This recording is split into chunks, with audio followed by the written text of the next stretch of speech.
Hey, this is Courtney Jackson, CCE Game Day. We're live right here in DeSoto, Texas at DeSoto Meadow Creek. We're watching 12U football. Today we came in with two undefeated teams. The Southwest Rebels and the North Texas Disciples. One team had to go home with a right-hand column, with a 1 in their right-hand column. We don't know if it was this team or if it was the other team. We'll find out more when you watch the film on CatchCoverElite.com.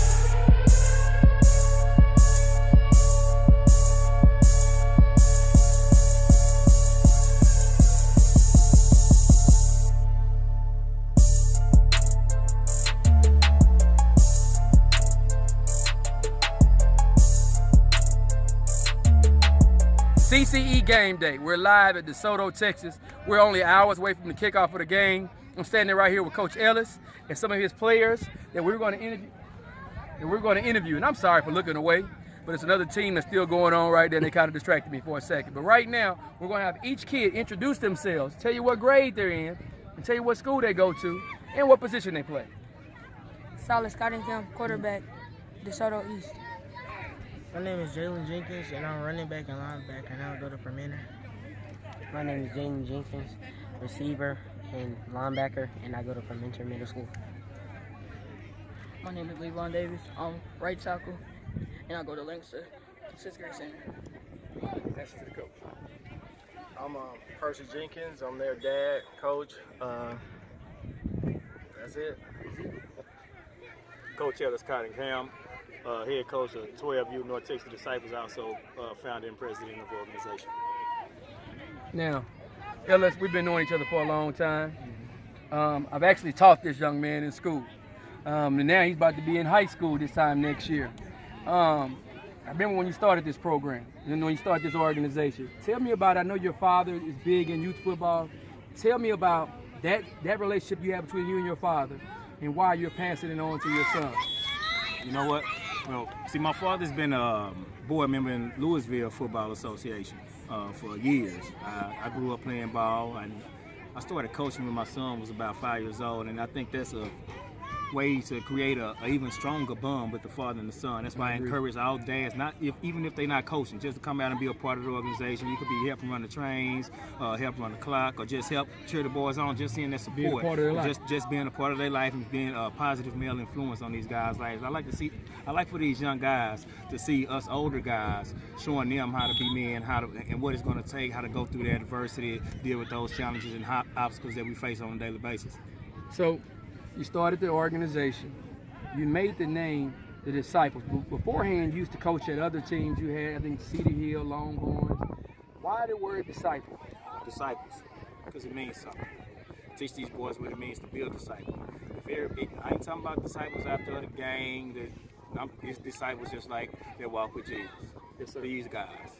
This is who these guys are. He wasn't everybody. Everybody couldn't do it. It takes a special person to be able to walk with Jesus. These guys are special. Each and every kid in our organization, each and every person in our organization, I consider them to be a special person. We're the disciples. We are discipline is our number one thing.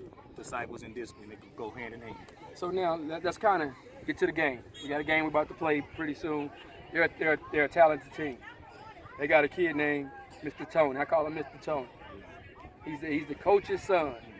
You ought to know how difficult it is having a coach's son playing quarterback. They're going to try to throw the ball today. They got a running back that's pretty nice as well. Tell me how you're going to attack them. What's your mindset on defense against them? First of all, I do know they got a really good quarterback, Coach Tony, his son. He was actually a part of our organization, played on this team last season. I was going to get to that next. So I know what he got. I know he got a good arm, but see, we got a strong defensive line. we got a strong defensive attack. The defensive front, we can stop the run. I feel like we can contain and get to the quarterback before you get the pass off. That's our key to victory on defense. Now, let's talk about these two young men right here. They're brothers. They're from Mentor Middle School in Cedar Hill. You know about Cedar Hill. They're the rival to DeSoto. Put out tons of D1 guys. They're our neighbors. We call them our little brothers sometimes. That's just a slight right there. DeSoto, you baby. Anyways, back to reality. You guys, is it safe to say, as far as they go, how well they do will have a great impact on the success you guys are going to have? Tell me about these two young men and how they play a role, how they're going to play a role today. This guy right here, this is my key player, running back. We call him Nightmare. He gives kids nightmares. He's a playmaker. He's the definition of a playmaker on the offense. It's on both sides of the ball, offensive and defense. Then his brother Jalen, they go hand in hand. They twins. I mean, just as you would expect, a dynamic duo.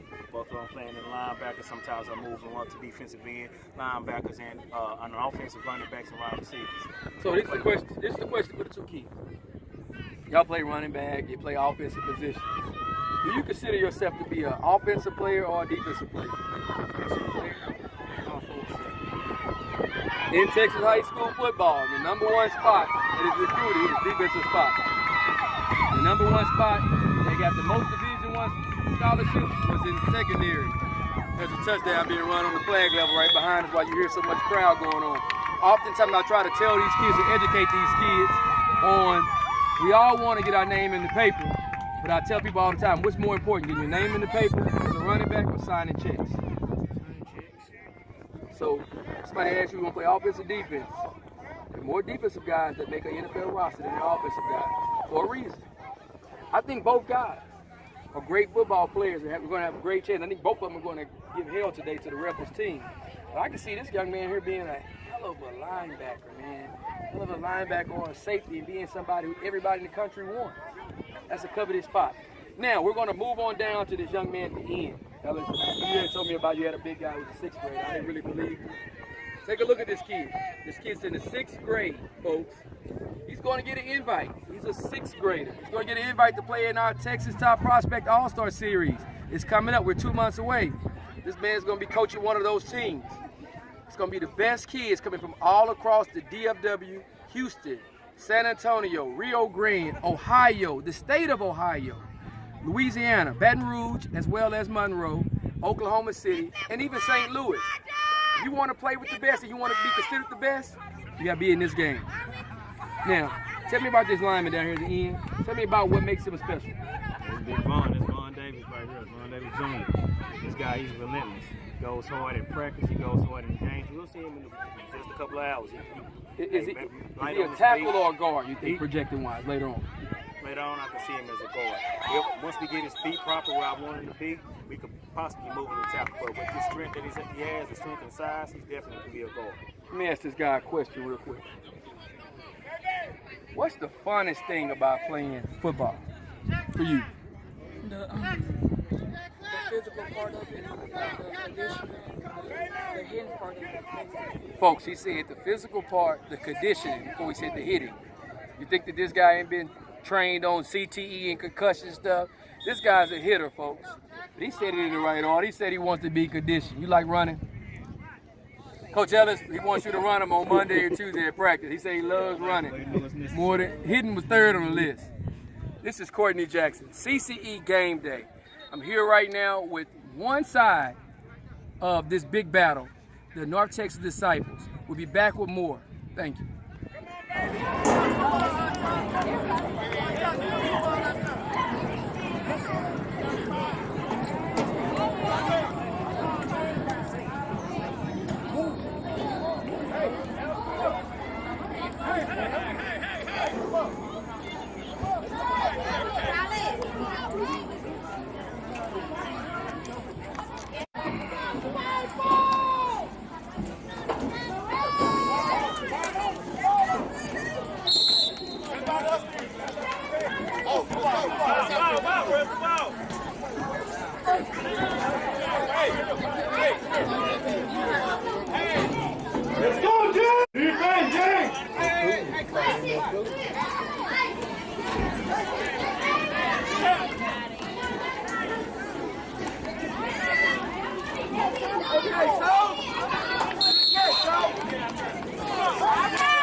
Back up through now.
Go, Trey!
Let's go.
Stay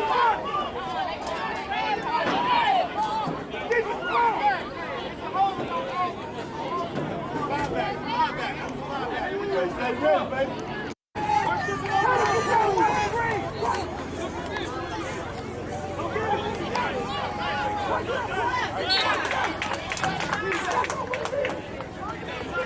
You ready, Trey?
The one you already saw, saw the whole thing right there. Hey, oh, let me go show you tomorrow. See all the sexy guys. What?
Hey, this is Courtney Jackson, CCE game day. Right now we're in the recap mode. The score today, let me tell you about the teams first of all. Southwest Rebels, undefeated. North Texas Disciples, undefeated. Everybody kept saying, Courtney, if you're going to cover football, come cover football in the Mecca, DeSoto, Texas. We get it on down here. 12U football, come see it. Come respect us. Come give us some respect. Show us some love.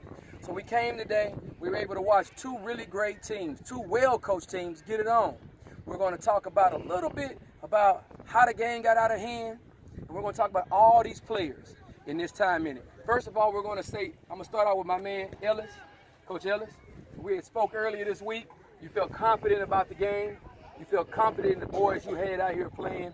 The first play you call, bam, you hit them in the mouth, you go. It's a fumble. Luck's on your side, you scoop it, you go all the way to the 5-yard line. Couldn't get in. Tell me about that. Well, get down there in the red zone. Of course, it's always unfortunate when anytime we get in the red zone, I can't punch it in. We had a slight injury with one of my star running backs. Unfortunately, we didn't play next man up like we normally do. I just got to say, maybe we could have made some better play calls. I don't want to put that one on my boys. We played an excellent defense. We played an excellent defense today. Those guys were clutch when they counted. I mean, they hit our guys in the mouth. They took away our line. They took away that power that we normally have, and we just weren't able to punch it in. Now, you and Coach Tony both are head coaches.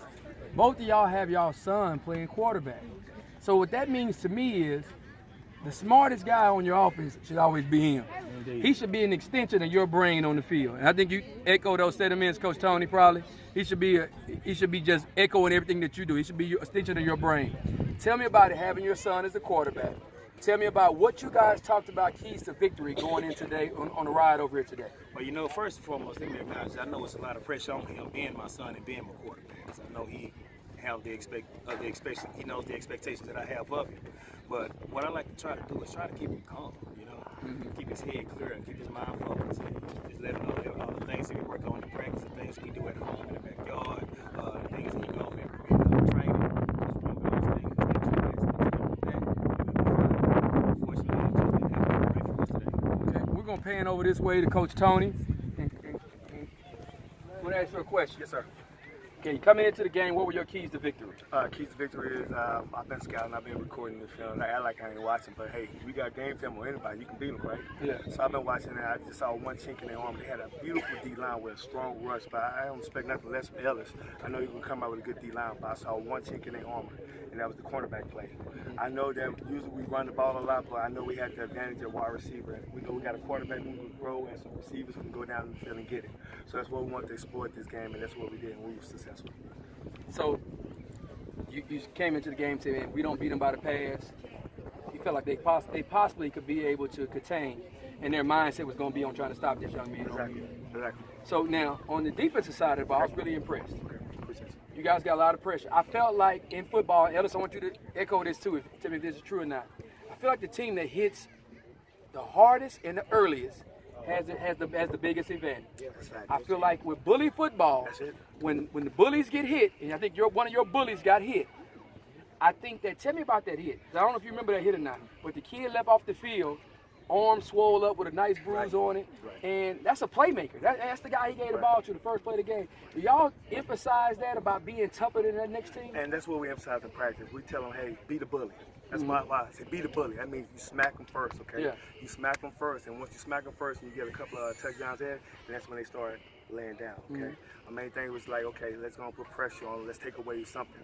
Take away the run game. Well, I know he got a beautiful running game, and let's make the quarterback be a quarterback. Let's make him pass and beat us through the air, you know. But Ellis, I know he's going to come on back. He's going to bounce back in the playoffs, and we're going to see him again. It's not over. Because guess what? The real season starts when it comes to playoffs. Yeah. I felt like this game was almost a tale of two cities. It was the first quarter, the first possession. I think that the disciples came out. They were fortunate to get that fumble, to be able to run it in there. And I felt like if they would have scored on that first drive, maybe you have a game that's 14-7 either way. Because scoring on your first drive is momentum, and it also decelerates another team that's ready to go. And they were ready to go. They got that stop. It went 2 plays and they scored a touchdown of 90 yards. 2 plays and 90 yards. They went and scored. And to me, that was the game. That was the break of the game. We're going to talk more. I want to thank everybody from the Southwest Rebels for coming out. Congratulations on the game. I want you guys to go vote on CCE Coach's Corner. We have that every week where you can go vote. Nominate your team. A lot of times the teams that play rec ball do not get the same kind of respect and love, and it's not because they're not as good, it's because people don't know as much about them. But you can't be able to know about them if you don't be able to go in there and vote. People will see this game on Wednesday night, 7 p.m. on CatchCoverElite.com. This is Courtney Jackson, CCE Game Day.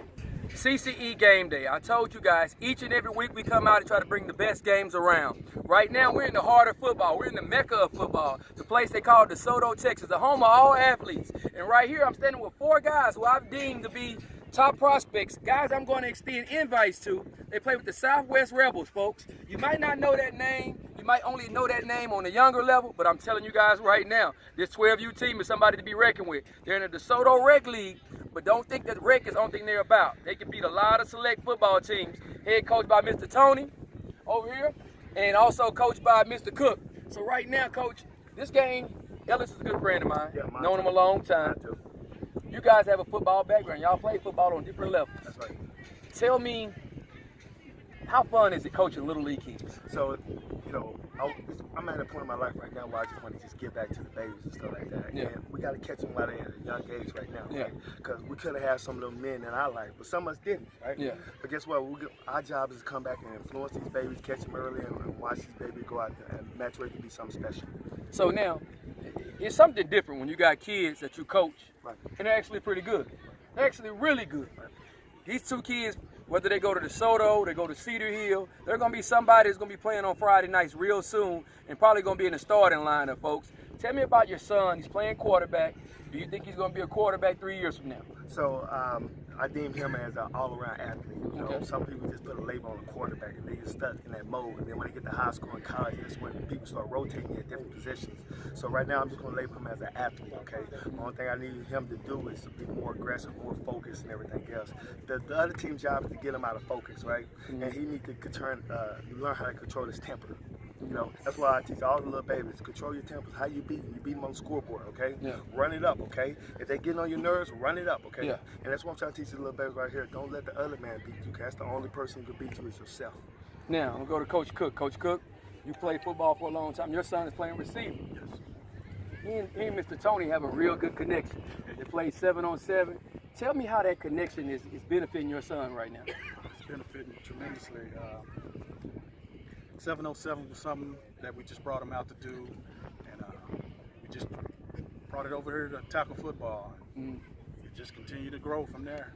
We try to keep them together. We try to keep all our boys together, man. Even bringing 707 over here to tackle football, and like you say, we just want to pour into them, keep pouring into them. Great, great. So now what we're going to do, we're going to introduce you to some of these kids. They're going to tell you what their name is. Some of them we've already had on the radar, folks. And others we've heard about, but now we got a chance to see them up close and personal. So they're going to tell you their name, their position, and then I'm going to go back in and interview them. Let's go by one. Iverson Young, and I play running back. Joshua Brandon, I play D tackle. Dante Cook, and I play receiver. Keith Tony, I play quarterback. All right. Each one of these kids has their own talent.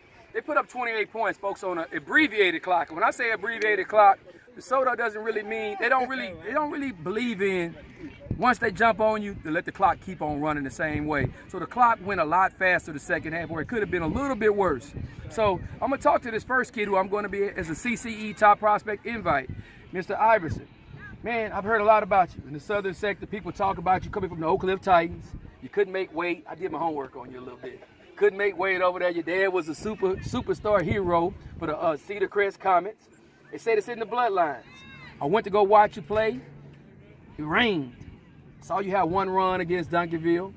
You're at DeSoto West. Tell me, are you a running back, and why do you like playing running back?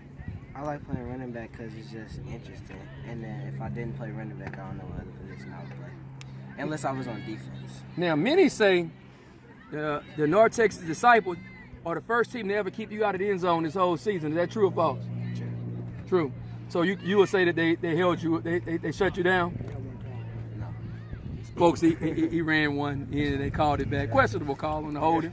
We're going to move over to this next young man who I saw playing defensive tackle. He made several plays in the backfield, getting great penetration. He's strong. He has leverage, meaning he's underneath a lot of blockers. And I think he utilizes that to be able to get in the backfield. And then when he hits you, he hits you. Tell me, what school are you at right now? I'm at George Washington Carver, 6th grade center. George Washington Carver, 6th grade center. Now, most D tackles, we think of them being 6'2" or whatever. That's the thing for you to go to college. If you don't project out to be a defensive lineman, what position would you want to play? Any position. Basically, yeah, any. I could.